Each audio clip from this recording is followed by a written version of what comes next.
एक सेहतमंद जिस्म में एक सेहतमंद दिमाग होता है, लेकिन क्या हो अगर एक सेहतमंद जिस्म में एक सेहतमंद दिमाग ना हो और वो दिमाग जो है वो मेंटल इलनेस या नफसियाती बीमारी का शिकार हो।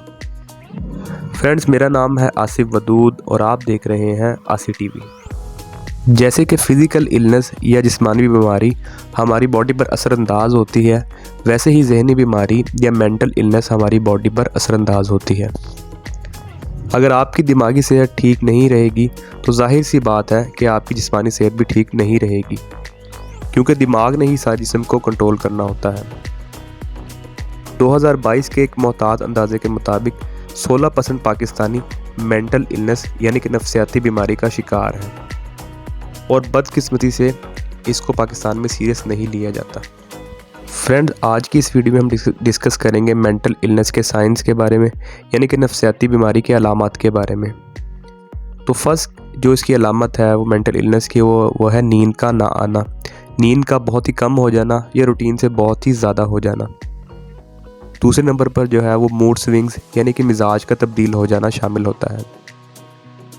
तीसरे नंबर पर जो है वो सोशल एंग्जाइटी यानी कि समाजी राब्ते ख़त्म कर लेना शामिल होता है। अपने इर्द गिर्द एक दायरा बना लेना जिसमें अपने आप को महफूज तस्वुर करना और लोगों से जो है वो डिस्कनेक्ट हो जाना शामिल होता है। चौथे नंबर पर जो है वो कंसंट्रेशन ना कर पाना यानी कि तवज्जो ना दे पाना, वो चाहे स्कूल में हो, काम में, घर के काम में, ऑफिस के काम में, उसमें इंसान जो है अपने कंसंट्रेशन जो है वो मुकम्मल तौर पर नहीं दे पाता। पाँचवें नंबर पर जो है वो इलॉजिकल थिंकिंग यानी कि बिला वजह जो है वो सोचना शामिल होता है।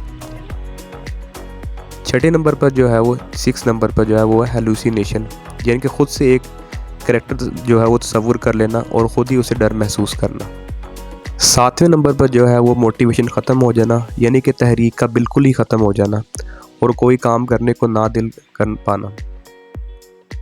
फ्रेंड, आठवें नंबर पर जो है वो है एग्रेशन या मिजाज का बहुत ही गुस्सीला हो जाना शामिल होता है।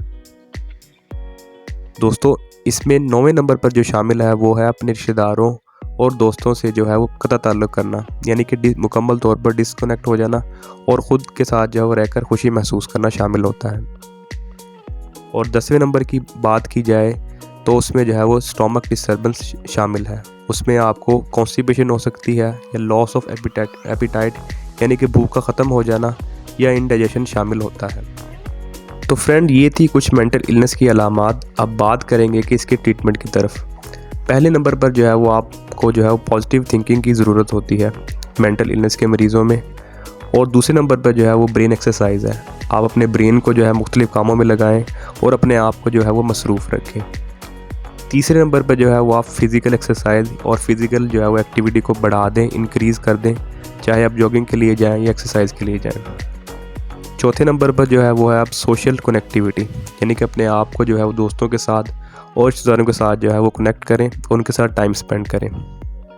पाँचवें नंबर पर जो है वो है नमाज पंचगाना यानी कि पाँचों वक्त की नमाज जो है बाकायदगी से पढ़ना, क्योंकि जो सुकून अल्लाह ताला ने नमाज में रखा है और दीन में रखा है वो कहीं भी नहीं है। दोस्तों, 6 नंबर पर जो शामिल है वो आप रेगुलरली अपने साइकेट्रिस्ट या न्यूरो डॉक्टर से जो है वो कंसल्ट करवाएं और मेडिसिन का इस्तेमाल जारी रखें। फ्रेंड, अगर आपके इर्द गिर्द कोई भी ऐसा फ्रेंड हो जो कि सोशल एंग्जाइटी, डिप्रेशन या मेंटल इलनेस का शिकार हो तो उसके साथ ये वीडियो ज़रूर शेयर करें। अगर आपको वीडियो पसंद आई हो तो वीडियो को लाइक कर दें और चैनल को सब्सक्राइब कर दें। आज के लिए इतना ही। Thank you. अल्लाह हाफिज़।